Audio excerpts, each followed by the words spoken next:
Halo, saya Muhammad Panji Pangestu, CPNS Kementerian PUPR, Batch 5, Kelompok 4. Setelah sebelumnya kita membahas tentang nilai berorientasi pelayanan, mari kita bahas tentang nilai berakhlak lainnya, yaitu akuntabel dan kompeten. Menurut Matsy, Liza, dan Zonke tahun 2017, akuntabel merupakan kewajiban untuk mempertanggungjawabkan segala tindak dan tanduknya sebagai pelayan publik kepada atasan, lembaga pembina, dan lebih luasnya kepada publik. Akuntabilitas merujuk pada kewajiban setiap individu, kelompok, atau institusi untuk memenuhi tanggung jawab dari amanah yang dipercayakan kepadanya. Apa sih pentingnya akuntabel? Yang pertama, untuk menyediakan kontrol demokratis. Yang kedua, mencegah korupsi dan penyalahgunaan kekuasaan. Yang ketiga, untuk meningkatkan efisiensi dan efektivitas kerja. Beberapa tingkatan yang dimiliki oleh akuntabilitas. Yang pertama adalah akuntabilitas personal, akuntabilitas individu, akuntabilitas kelompok, akuntabilitas organisasi, dan terakhir adalah akuntabilitas stakeholder. Dalam lingkup aspeknya, akuntabilitas merupakan sebuah hubungan yang berorientasi pada hasil, membutuhkan sebuah laporan dan konsekuensi, dan digunakan untuk memperbaiki kinerja. Core values akuntabel merupakan faktor yang kuat dalam membangun pola pikir dan budaya anti korupsi dan menghindari konflik kepentingan.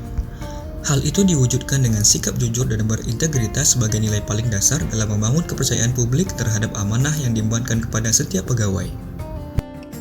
Sekarang, mari beralih ke nilai selanjutnya, yaitu kompeten. Kompeten dapat diartikan sebagai deskripsi dari pengetahuan, keterampilan, dan perilaku yang diperlukan dalam melaksanakan tugas jabatan sesuai pasal 1 Permen RB nomor 38 tahun 2017. Sikap kompeten dilandasi dengan keinginan untuk terus belajar dan mengembangkan kapabilitas. Menurut Permen PAN RB nomor 38 tahun 2017 tentang standar kompetensi ASN, kompetensi meliputi kompetensi teknis, manajerial, dan sosial kultural.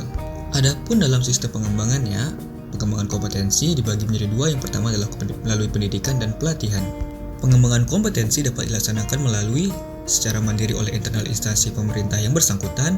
Dua, bersama dengan instansi pemerintah lain yang memiliki akreditasi untuk melaksanakan pengembangan kompetensi tertentu. Yang ketiga, bersama dengan lembaga pengembangan kompetensi yang independen. Dalam mewujudkan pegawai profesional dan kompetitif, ASN sebagai profesi memiliki kewajiban mengelola dan mengembangkan dirinya dan wajib mempertanggungjawabkan kinerjanya dan menerapkan prinsip merit dalam pelaksanaan manajemen ASN.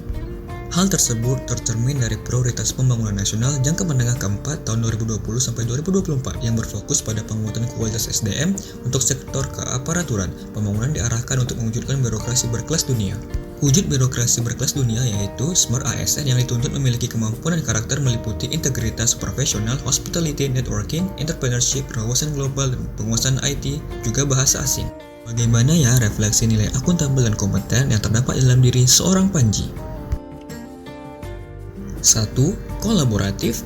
2. Profesional. 3. Konsisten. 4. Disiplin. 5. Cakap. 6. Berintegritas. 7. Mandiri. Dan 8. Pembelajar. Lalu, bagaimana panduan perilakunya? Saksikan cuplikan berikut. Atas kepercayaan yang diberikan.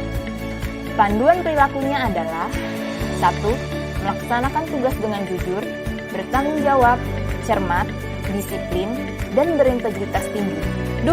Menggunakan kekayaan dan barang milik negara secara bertanggung jawab, efektif, dan efisien. 3. Tidak menyalahgunakan kewenangan jabatan.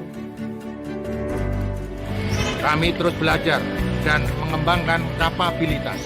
Panduan perilakunya adalah 1. Meningkatkan kompetensi diri untuk menjawab tantangan yang selalu berubah. 2. Membantu orang lain belajar. 3. Melaksanakan tugas dengan kualitas terbaik. Terakhir, saya bertekad menjunjung nilai kejujuran dan berintegritas sebagai dasar dalam membangun kepercayaan publik terhadap amanah yang telah diembankan disertai keinginan untuk terus belajar meningkatkan kompetensi dan kapabilitas diri sesuai tuntutan dalam melayani publik dan perkembangan zaman. Sekian, sampai jumpa di video-video selanjutnya.